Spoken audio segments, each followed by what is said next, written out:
Buenas tardes a todos, a todas. En primer lugar, quiero agradecer al licenciado Alejandro Carvajal, al licenciado Saúl Augusto, que nos acompañen el día de hoy, sobre todo por la importancia del tema. A veces quisiéramos que la ciudadanía tuviera más conciencia de lo que este tipo de temas representan. Desde luego, lo externo con conocimiento de causa, en lo particular desde hace varios años, principalmente en 1994, 1995,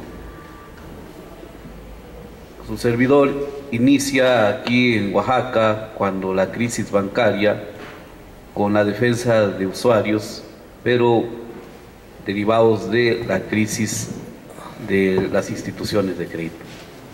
Esto me permite, lo digo con mucha claridad, cambiar mi forma de pensar como abogado. Sobre todo una materia que es vital, que es la materia mercantil inicialmente. Desafortunadamente, decía y reitero, ¿por qué va cambiando mi propia visión? Principalmente cuando nos topamos con que en México no hay verdaderamente una cultura de defensa de los usuarios de servicios financieros, y mucho menos de que los usuarios de servicios financieros en un primer momento pudieran accionar en contra de estas instituciones. Y recordemos que cuando hablamos de servicios financieros, no nada más nos referimos, porque pareciera que entendiéramos que nada más son las instituciones de crédito, es decir, los bancos, sobre todo la banca comercial, no, porque también está la banca de desarrollo, estamos hablando de financiera rural.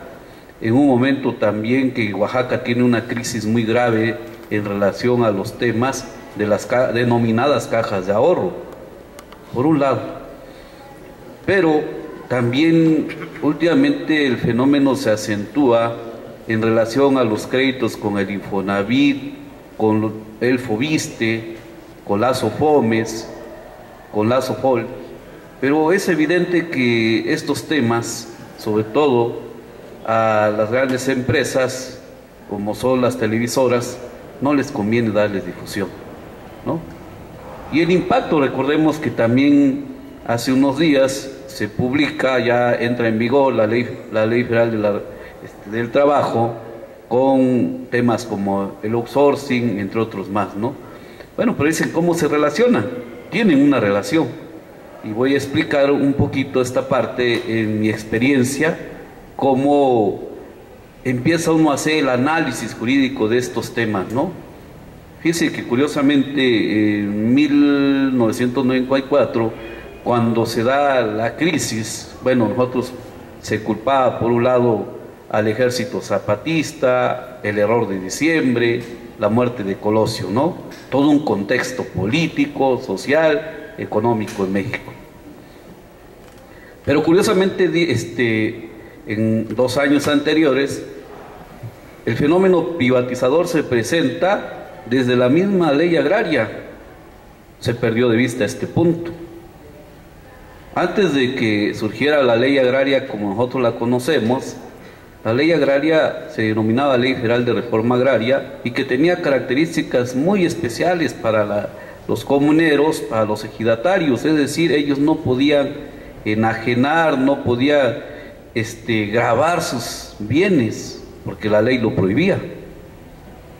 Con la ley agraria crean unas figuras como son las SPR, Sociedades de Producción Rural, las Triple S, que son Sociedades de Solidaridad Social, en las cuales, con esta ley, se les permite, incluso si ustedes pueden tener la posibilidad de leer la misma, encontrarán que ahí ya permite que cuando los acreedores no pudieran recuperar sus créditos, pudieran demandar en la vía mercantil o en la vía civil, dependiendo de la naturaleza de estos créditos.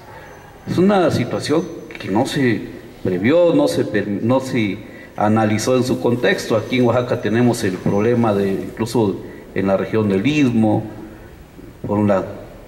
Pero bueno, después en México, bueno, nosotros continuando por otro lado ya con la defensa de los deudores, recordemos que inicialmente planteábamos temas como falta de legitimación de la banca, problemas de, ya planteamos la nulidad de las cláusulas de intereses, porque estaba, por un lado, contradictoriamente, el Código de Comercio permite la capitalización, el Código Civil no lo permite, entonces se plantearon nulidades, se ganaron juicios, pero ¿qué sucedió? Sale un criterio que se resuelve en contradicción de tesis, la Suprema Corte de Injusticias, porque así la ha denominado, determina que el refinanciamiento de intereses, que el crédito adicional, y entre otros más, que propiamente es usura, se pudiera cobrar por los bancos, es decir, simultáneamente podían cobrar intereses ordinarios, moratorios, etcétera, ¿no? Y así seguimos. Es el primer fenómeno, ¿no? Las instituciones de crédito. Pero si nosotros también hacemos este análisis, después del 95, 98, aproximadamente en el 98, 99, después de ese criterio, la banca comercial dejó de otorgar créditos. Caímos en manos, por un lado, del agio particular, y por el otro lado es cuando empiezan a proliferar en México, Oaxaca no se escapa de esto, las denominadas cajas de ahorro. Sobre todo la gente, la clase más necesitada, es la que recurre a este tipo de cajas. Dos fenómenos. Sobre todo los migrantes aquí en la región de la Mixteca, en otras, pues les ofrecían tasas de intereses más atractivas que los propios bancos depositaban su dinero. Pero por el otro lado, también los medianos, los pequeños empresarios o algunas personas que tenían una necesidad recurren a solicitar préstamos, ¿no? Bueno, continúa este fenómeno, pero cuando nosotros hacemos el análisis, y esto, ojo, porque tiene que ver, o sea, todo este fenómeno no está debidamente regularizado todavía. Encontramos que en el año 2001, y lo comento porque nosotros con el Barzón hicimos una rueda de prensa y protestamos porque surge la Ley de Ahorro y Crédito Popular. La Ley de Ahorro y Crédito Popular lo que pretendió aparentemente fue regularizar a las cajas, pero se presenta un fenómeno. También aparejadamente con esa Ley de Ahorro y Crédito Popular, reforman la Ley General de Sociedades Cooperativas. Y en la Ley General de Sociedades Cooperativas, el mismo día, adicionan una fracción, no recuerdo a qué artículo, donde permiten que dentro de las sociedades cooperativas ya figuraran las sociedades de ahorro y préstamo. Ojo. Entonces, de esa manera salvaron obstáculos que habían desnaturalizado a algunas sociedades. Recordemos que, si ustedes ven, todavía existen cajas de ahorro, dicen, con figuras de sociedad civil, de sociedad mercantil, de sociedades de ahorro y préstamo. Es decir, todas las sociedades, o la gran mayoría, estaban reguladas por diversas leyes. Yo a veces hago como que este símil, o este comparativo, cuando surge la Ley de Ahorro y Crédito Popular, es como haber agarrado un costal y decir, voy aquí a meter a un perro, a un gato, a un ratón, una rata, etcétera, cuando eran de naturaleza jurídica totalmente diferente. Y recordemos que las sociedades cooperativas, en un primer momento, su naturaleza ha sido la ayuda mutua, es como el matrimonio, ¿no? Bueno, en su momento también el matrimonio, ¿no? La ayuda mutua.